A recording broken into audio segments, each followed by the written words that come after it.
हमने एक ज़मीन लेनी है, हुँ। हमने एक प्लॉट देखा तो उस प्लॉट के बारे में क्या गाइडलाइन है वास्तुशास्त्री? हमें क्या देखना चाहिए उस प्लॉट में? हाँ, ओके। देखो, सबसे पहले तो प्लॉट के बारे में हमें इस बात का ध्यान रखना चाहिए कि जहाँ भी अपना मकान निर्मित करने जा रहा हूँ, तो मकान निर्मित करने के पीछे सबसे पहला उद्देश्य होता है कि सुरक्षा। दूसरी बात ये है कि हम जिस मकान में रहेंगे, वहाँ समृद्धि हो आए, वहाँ स्वास्थ्य आए, वहाँ पारिवारिक सदस्यों का संतुलन बना रहे। इन सब बातों का ध्यान रख करके ही तो हम मकान बनाना चाहते हैं। जी। हर व्यक्ति की ख्वाहिश होती है कि हम अपना एक मकान बनाएँ, हमारे ऊपर एक छत हो और सुरक्षा हो। इसमें वास्तुशास्त्र इतना मददगार साबित होता है कि अगर प्रारंभिक स्तर पर ही कुछ बातों का ध्यान किया जाए कि हम जैसे प्लॉट खरीदने के लिए गए, तो हमने देखा कि प्लॉट कहीं कब्रिस्तान की तो ज़मीन नहीं है, कहीं शमशान के बिल्कुल आसपास तो नहीं है। जो प्लॉट मैं ले रहा हूं, कहीं उसके ठीक सामने मंदिर तो नहीं बना हुआ है, कहीं उसके प्लॉट के ठीक जो एंट्री गेट है वहां पर काफी बड़ा पेड़ तो नहीं लगा हुआ है, या प्लॉट के नीचे कहीं पुराने समय में वो कहीं शव वगैरह तो नहीं गड़े हुए हैं। इन सब का हमें ध्यान रखना पड़ता है। यदि इन चीज़ों का ध्यान रखा, दूसरी बात यह है कि प्लॉट जो है वो रेक्टेंगुलर शेप में हो या स्क्वायर शेप में हो। ऐसा ना हो कि वो शेरमुखी प्लॉट हो।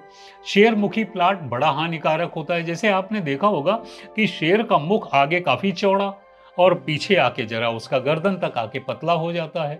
तो शेरमुखी प्लॉट यदि आप ले लेंगे तो शेर तो हिंसक है, तो आपके जीवन को खतरा पैदा हो जाएगा।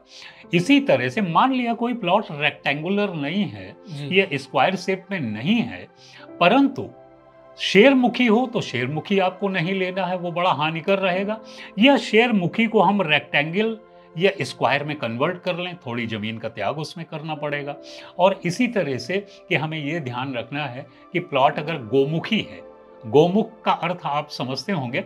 गोमुख का मतलब होता है कि गाय का जब आप मुंह सामने से देखेंगे तो सामने पतला है और धीरे धीरे चौड़ा होता जाता है। तो गोमुखी, हम लोगों के यहाँ वैदिक दर्शन कहता है गाय हमारी माता है, गाय हमें मुक्ति भी देती है, गाय हमें स्वास्थ्य भी देती है। यानी गाय के आकार का भी जो प्लाट है वो भी उपयोगी है, स्क्वायर शेप में है, वर्गाकार शेप में है वो भी उपयोगी है, और रेक्टेंगुलर शेप में है वो भी बहुत उपयोगी है। बस शेरमुखी प्लाट नहीं होना चाहिए, इस बात का ध्यान रखना है। दूसरा एक बात का ध्यान रखना है कि प्रकृति में दो तरह की एनर्जीज हैं, एक पॉजिटिव और दूसरा नेगेटिव। इन सभी डायरेक्शन में दो तरह की एनर्जीज काम करती हैं। हमें इस बात का ध्यान रखना है कि प्लॉट का जो पॉजिटिव एनर्जी जोन है कहीं वो कटा तो नहीं है। सपोज पॉजिटिव एनर्जी जोन के बारे में मैं आपको बता दूं कि सूर्य जब नॉर्थ से ईस्ट की तरफ बढ़ना शुरू होता है तो मिड में आकर के नॉर्थ ईस्ट पॉइंट पड़ता है, जिसे हम हमारा वास्तुशास्त्र ईशान कोण कहता है।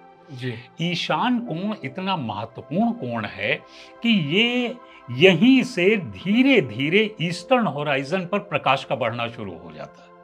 तभी हमारे महर्षियों ने उस वक्त को, जब सूर्य ठीक नॉर्थ ईस्ट पर आता है, उन्होंने कहा ब्रह्म मुहूर्त का प्रारंभ हो गया है। ब्रह्म मुहूर्त यानी अस्तित्व का जो केंद्र है जी। वो अब जाग रहा है। जीवन हिचकोले लेगा, जीवन अपने रूप में खिलेगा, जीवन फैलेगा, जीवन हंसेगा, तो धीरे धीरे वहां से बढ़ना शुरू होता है। इसका सीधा अर्थ ये हो गया कि प्लॉट का जो एरिया नॉर्थ ईस्ट का है और जो ईस्ट का है, जहां से जीवन दायिनी ऊर्जा हमें प्राप्त होती है, प्राण ऊर्जा हमें प्राप्त होती है, वो कहीं कटा तो नहीं है, कहीं कम तो नहीं है। और इसके ठीक विपरीत हम जानते हैं कि मैग्नेट में भी एक नॉर्थ पोल होता है, एक साउथ पोल होता है।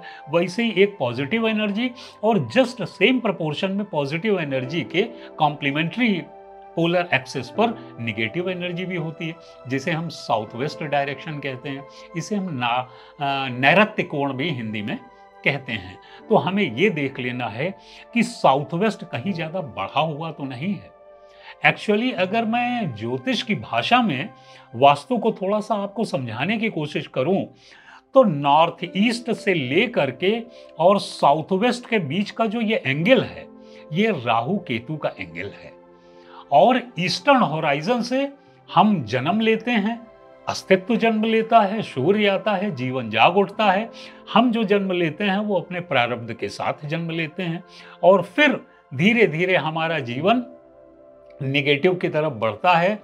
वो प्रारब्ध के अनुसार धीरे धीरे करते हुए जब हम साउथ वेस्ट पर आ जाते हैं, साउथ वेस्ट पर सूर्य आकर के आप देखेंगे कि प्रकाश का धीरे धीरे कम होना शुरू हो गया।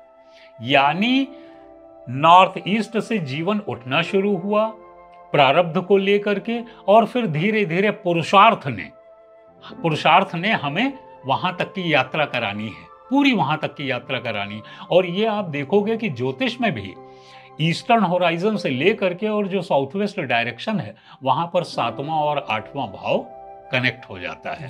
तो हमें इस एंगल को देखना है कि नॉर्थ ईस्ट ईशान कोण हमारा कटा ना हो, हमारा जो negative most negative energy zone है साउथ वेस्ट वो कहीं एक्सटेंडेड ना हो, कहीं बहुत बढ़ा हुआ ना हो।